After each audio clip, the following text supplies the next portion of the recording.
Edwards is going to join us in a second. Adam Schefter is with us now. I'm Michelle Smallman. And we've got Week 3 preseason action getting underway tonight, which we're going to get to in a little bit. But we start here in Dallas, where there's still no deal for Micah Parsons. But Jerry Jones, he doesn't seem all that concerned. Micah's a great player, not a good player, but a great player. He knows more than anyone that it's a team thing. And so I know everybody's tired of hearing this, but you've got to put this puzzle together so that you can have some other people out there playing with Michael. That's the art of the deal. Adam, there's two sides here, Dallas and Micah Parsons, and it seems like the decision makers in Dallas are confident. But has anything changed with Micah Parsons? Nothing has changed. And again, you can't work out a deal unless you're actually discussing a deal. And the Cowboys and Micah have not discussed a deal since late March, early April. We'll see if they can find a way to get together. And look, the start of the season always brings little last-minute events that you might not expect. And that, I think, is the one hat that the Cowboys can hang their hat on. Some reason for optimism that just like CeeDee Lamb came together late last year, just like Dak Prescott came together on the day the season opened last year, maybe there's a way the same can happen for Micah Parsons. But it certainly doesn't feel that way, and it feels a lot different than last year, and Micah feels different than CeeDee Lamb and Dak Prescott. But we'll see if anything happens. I heard Brian Schottenheimer say he believes that Micah will play. I think there are two factors to keep in mind. Number one, Micah Parsons still hasn't practiced this summer due to the tightness in his back. His back has to feel okay for him to play. And number two, that contract hangs out there. And there's no sign that that's going to be getting done anytime soon. We'll see if anything changes here in the next 2 weeks. And Brooke, Adam's right. This one does feel a little different. What do you think about this situation now just 2 weeks out from the opener? Well, I think the time for the Cowboys to try to get what sounds like Jerry's asking Micah to take, hey, let's take one for the team. Let's do a team-friendly deal. Take a discount for us is what I'm hearing when he says that. The time for that was months ago when this negotiation started. Jerry has to know the longer this drags out, the more leverage Micah has, the more money he commands as this market continues to get reset and reset.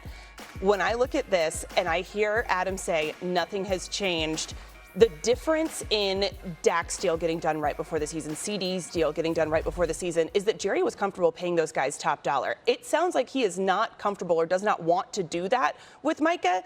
So if he's not, then I don't know that the start of the season is going to change much. Well, Jerry was prepared to pay Micah top dollar, and he felt that there was a deal, an agreement in place.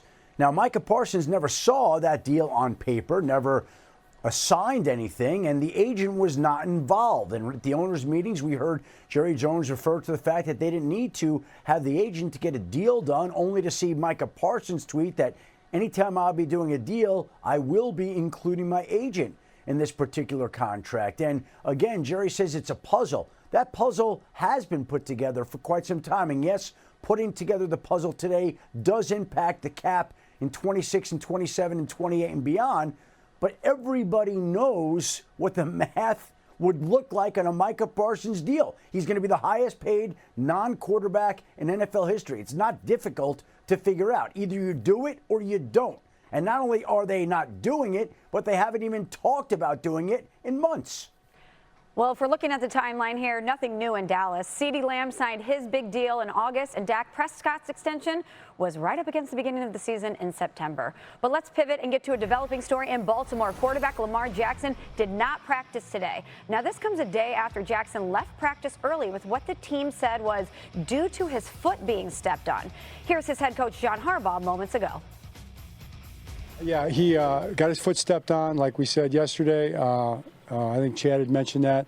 They did a quick x-ray, and there's no damage or anything like that.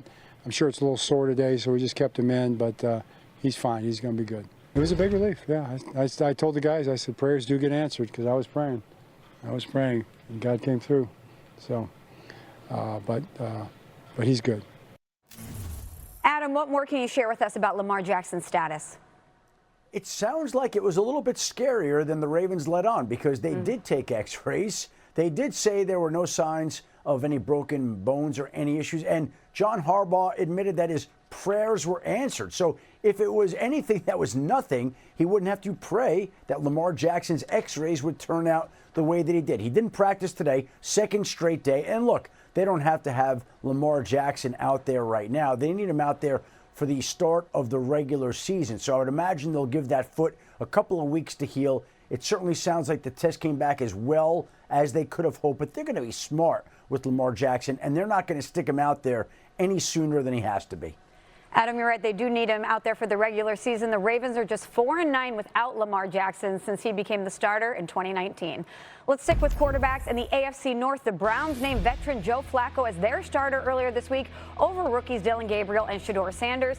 Those two have both dealt with injuries in camp. And moments ago, head coach Kevin Stefanski gave us an update on their plan for the final preseason game on Saturday.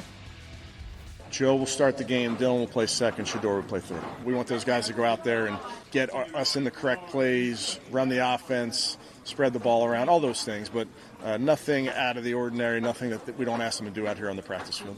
Whenever it's time for me to get out there and play, I'm going to play. Whenever it's time for the lights to come on, I'm going to do my thing. I'm not concerned about when it is. I'm not concerned about, how many reps I'm getting at this point is what it is, because I know when the lights come on, when everything go on, when the pressure's on, you know who I am, and I'm always be that way. Let's welcome in Coach Herm Edwards. And Herm, what do you think about those comments from Shedeur Sanders? Well, that doesn't surprise me. I've known him since he was a little guy, since a little kid, right? I was coaching the Under Armour game, and Dion was one of the assistant coaches. So he has a lot of confidence, similar to what the confidence his father had. But I think he finds himself in a predicament right now that, look, I thought he played well in the preseason, but when I watched Gabriel play, oh boy, it was different. Dillon Gabriel was very good in the pocket. He ran the offense. I mean, he got the ball out of his hand. He was accurate, made some tough throws. This is why they drafted him. I can see why they drafted him. But I thought he really played well in the preseason game. First of all, I am just surprised to see a 40-year-old quarterback playing in the preseason. I didn't know that was allowed, because that's not what's happening for Pittsburgh later tonight. But I think that what Shedeur said there about when the pressure is on, that is when he comes on. Lucky for him, this is a lot of pressure. Yes, it is just a preseason game. No, he's not competing for the starting job, but there's still a competition going, and that's for that number 2 guy. Who's going to get the reps behind Joe Flacco in practice? That is so incredibly important. Who is going to be the guy that is just a play away? And I saw when I was in Pittsburgh a couple years ago and Mitch Trubisky started and Kenny Pickett was right there. Kenny didn't have any kind of chemistry with the first team offense because he hadn't been getting those reps. Now I think that it's a similar situation, that you want to make sure these guys are getting chemistry with everyone so that when they are thrown in, it's a more seamless transition. I like Shedeur. I think that he has a higher ceiling and Gabriel has a higher floor, but that's what the preseason's for. Let's figure it out. Well, this is all what this last preseason game is about, and to see if there's any way that it provides the Browns any insight into who's going to be the backup on opening day when the Cleveland Browns play the Cincinnati Bengals. That is where the real drama is in the Browns quarterback battle. And I think that you're going to see all 4 quarterbacks on this roster come next week once teams make final cutdowns. I think the Browns are planning to keep Joe Flacco, Kenny Pickett, Dillon Gabriel, and Shedeur Sanders. Most teams don't keep 4. I don't know if Coach Edwards has ever kept 4 quarterbacks on a roster. I'd be curious to hear that, but I think the Browns view quarterbacks as currency, and unless they make some kind of trade here dealing one of them away, which certainly could always happen, I would think they're poised to carry 4 quarterbacks next week, and these quarterbacks in the preseason finale will be vying for who gets second spot on the depth chart. And a reminder, no team has used more starting quarterbacks than the Browns since their return to the NFL in 1999. We're just getting started here on NFL Live. Matthew Stafford returned to practice this week after dealing with that nagging back injury. He spoke today for the first time, and you don't want to miss what he had to say. Plus, Jackson Dart has been impressive in his first 2 preseason games. Could he be pushing for that starting QB spot in New York? Coach Herm says he's seen this story before, and we'll make him explain next. NFL Live is brought to you by Allstate. You're in good hands.